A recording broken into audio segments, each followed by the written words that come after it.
రెండేళ్లలో ఏం చేయనోడు ఇంకేదో 2 నెలలు నాకు అవకాశం ఇస్తే ఇంకేందో చేస్తా. మీ ఎమ్మెల్యే సాబ్ కూడా పోయిండు రాజేంద్ర నగర్. ఆయన డెవలప్మెంట్ ఎవరో డెవలప్మెంట్ కోసం పోయినావు? వస్తాయి, అన్ని బయటకు వస్తాయి, భయపడకురు. సుల్తాన్పూర్ బయటకు వస్తుంది, గాసిమియా కూడా బయటకు వస్తుంది, అన్ని బయటకు వస్తాయి.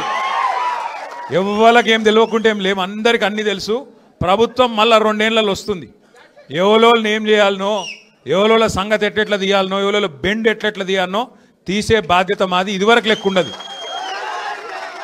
ఎవల డెవలప్మెంట్ కోసం పోయినావు, ఏమిటికి పోయినావు, ఏం ఆశించిపోయినావు, ఏం కథలు పడుతున్నావు, ఫైమ్ గాడు ఏం చేస్తుండో, ఎవడేం చేస్తుండో అన్నిరికే అందరి జాతకాలు తెలుసు. ఎవడెవడేం చేస్తుండో మాకు కూడా ఎరికే. టైం వస్తుంది, అన్నిటికీ టైం వస్తుంది. ఇగో నేనేమంటున్నా అంటే ఒక్కరోజుకే గింత ఎగిరిత పడితే ఎట్లా?